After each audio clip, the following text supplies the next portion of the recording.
Oh, hey, I'm Justin Anulum, and you're just in time for the weekly recap. This is a weekly show I do where I recap the events of the previous week's series. I give you some of my personal answers to the questions of the day that I've asked, and then finally I try to give you an idea of where I think we'll be going with the next week's worth of videos.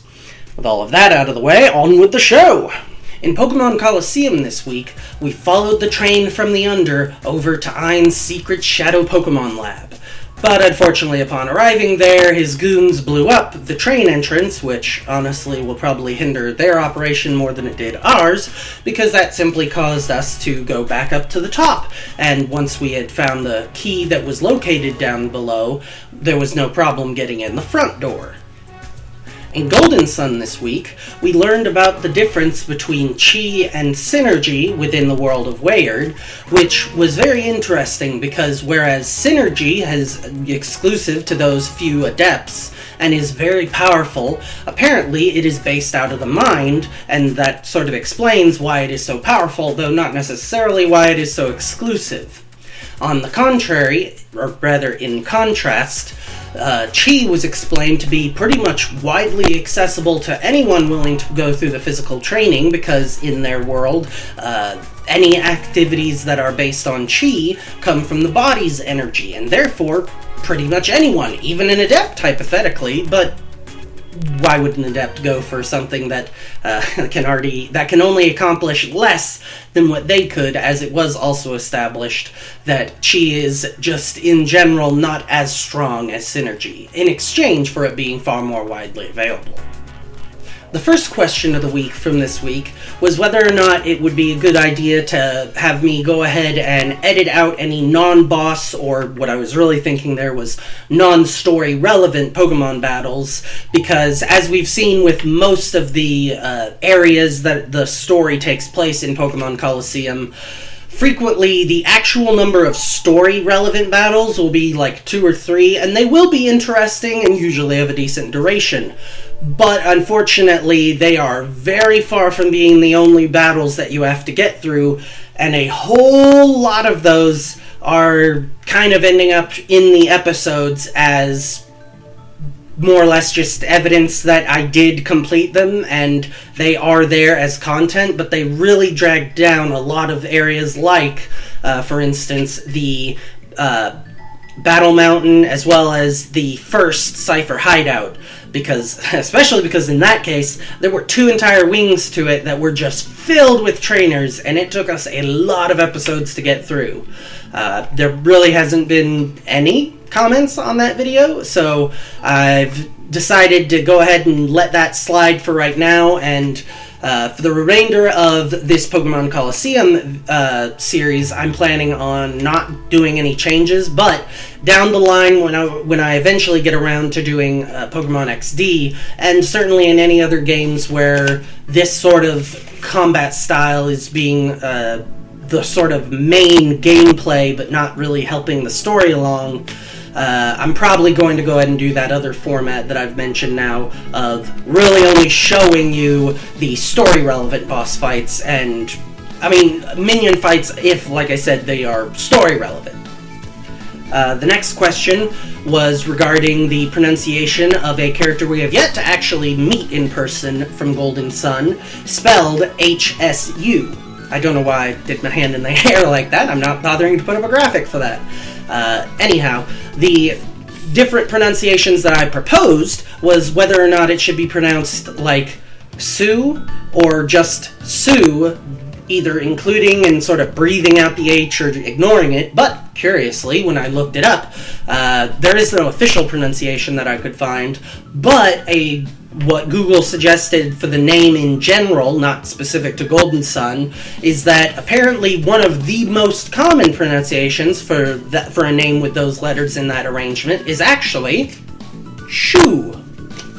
Yeah, like that Shu. Clearly not English, but interesting nonetheless. The next question I asked was about your favorite Gen 4 evolution. In Gen 4, they introduced a whole bunch of new baby forms for Pokemon and some new evolutions. My favorite happens to be one that included getting both sides of that spectrum, Roserade. Roselia really didn't need Badu, but does anyone really need the baby Pokemon? But that's a discussion for another day. Certainly my favorite of those Gen 4 new evolutions is definitely Roserade, and Roserade is one of the Gen 4 evolutions that I have definitely used the most throughout other playthroughs as well. The next question I asked was, what other animals do you think would make sense to be aligned with the Venus element? And I asked that primarily because we saw that the 3rd level Venus summon was Cybele, which was a frog that spits seeds that grow into vines, which I'm presuming relates to some folklore from somewhere, which, based on that, would make sense enough. But for me, an animal that is from the area that I live in now that would make a lot of sense and be fairly Earth-centric to me is the armadillo, as they tend to live around the ground a lot due to, being little crawly critters. So, the next one that I asked was, what Pokemon have you tried using despite its stats? Which was in reference to the fact that we were for so long trying to make Altaria work, despite the fact that it was just really having trouble, and when I looked at its stats, again, its attack really should not have been causing an issue, especially with Dragon Dance. And yet, with Dragon Dance, Dragon Breath just still was not cutting it. So, my personal answer to this, seeing as how I've never used Altaria before, so I don't really feel that it should count here, was Jumpluff, which I tried to use for a Heart Gold, specifically a Heart Gold playthrough that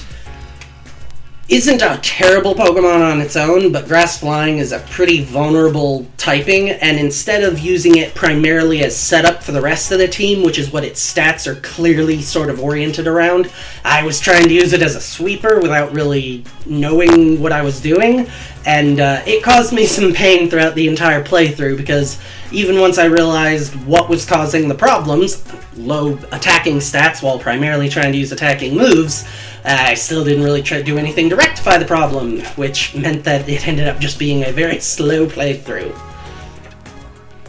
And then the final question I asked was about what the best roller coaster you'd ever been on was. And I was asking that because in that last episode of Golden Sun from this week, we were riding around on those, not roller coasters, but those carts, and making the little jumps, which just kind of reminded me of roller coasters. And so my answer is the Eagles Fortress roller coaster at South Korea's Everland Park, which, when I was doing my research, I found out, unfortunately, has had to be retired by the time that I'm recording this. In fact, apparently it was retired about 10 years ago, so it shows how long it has been since I went there. It was a really interesting roller coaster for me because I've not been on just a whole bunch, but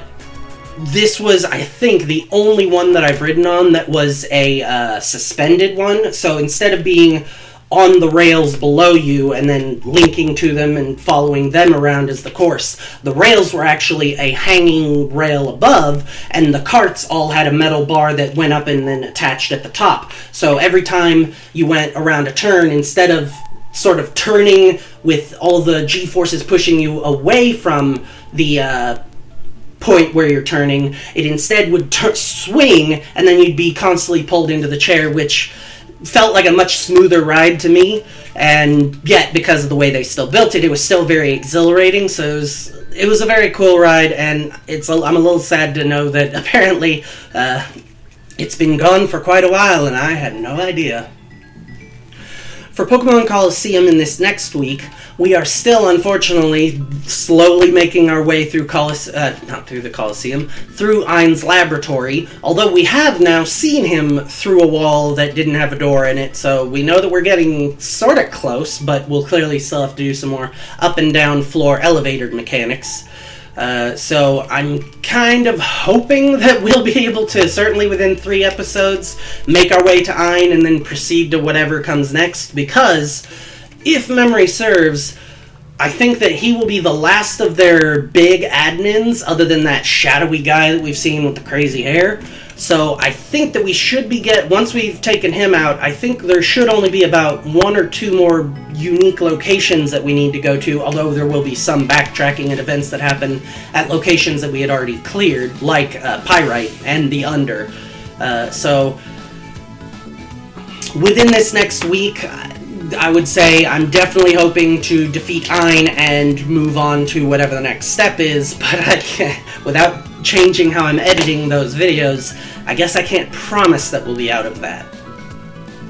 As for Golden Sun, I think that our next bit is still probably going to be plunging through those mines for a little bit, trying to weed out whatever caused the start of those statues coming to life and flooding the area. So that's probably at least the first episode next week. I'm not totally sure what will happen after that, because I've been expecting every time I film one of those episodes that it would be a short little thing that I could finish in an episode, and then twice now it's turned out no. So I guess I don't totally know how long this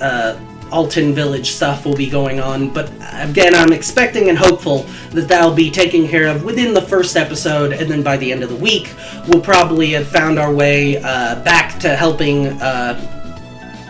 Feiji get through that blocked pass and getting over to whatever it was that was on the other side of the Rocks Fall, and which I don't remember based on the sign.